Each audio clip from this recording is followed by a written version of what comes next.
So, um, it's been a while since I've been on here, but I wanted to talk about something pretty significant that happened to me recently. I I decided to give up a passion of mine that I've held for probably most of my life, um, at least since I was, I would say, 10 years old. And there's always been this desire has always been deep inside of me, um, and and in some ways, I feel like part of um, a piece of my identity. Now I don't know how far that goes. I don't know if it's a part of my identity that is emotionally connected. Um, uh,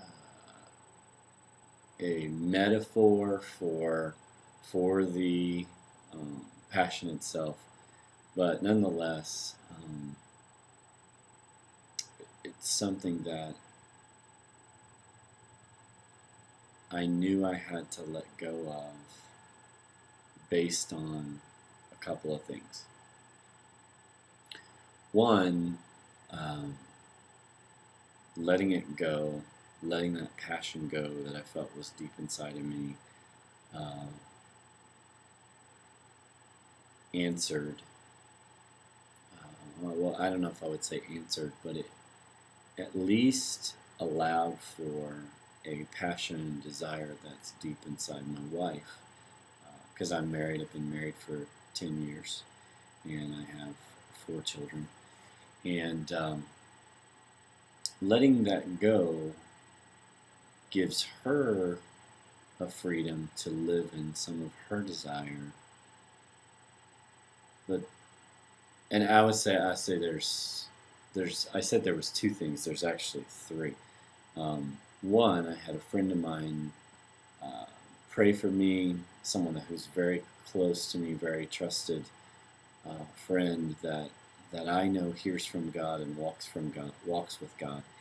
And his response to me after praying was that what I wanted to enter into, this desire, was actually a distraction from um, the real thing that God was calling me to do.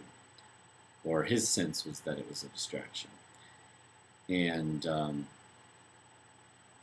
third thing is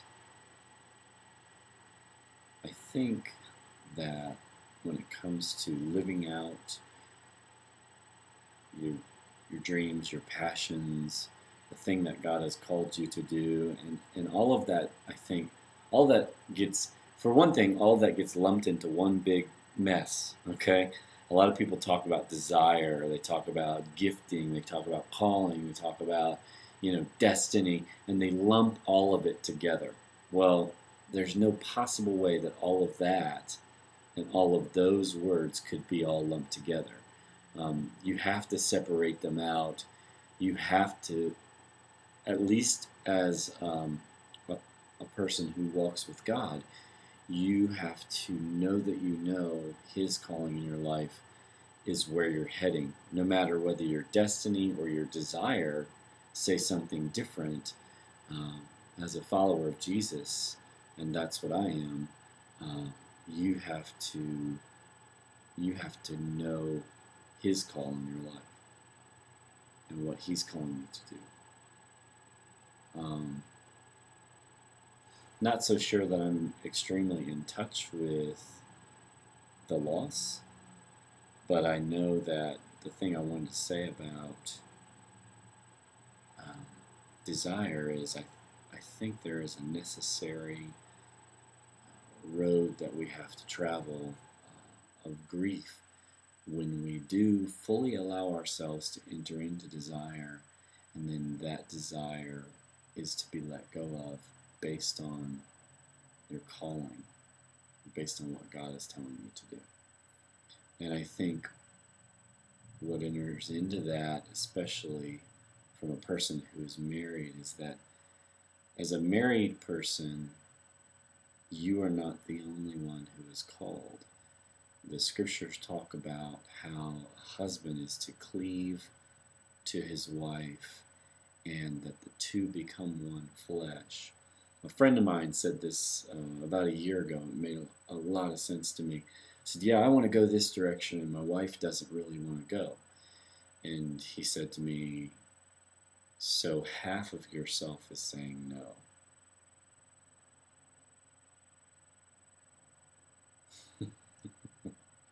So this thing about walking with God that we're talking about, intimacy, doesn't always have a cushy, flowery ending. Sometimes there's pain involved.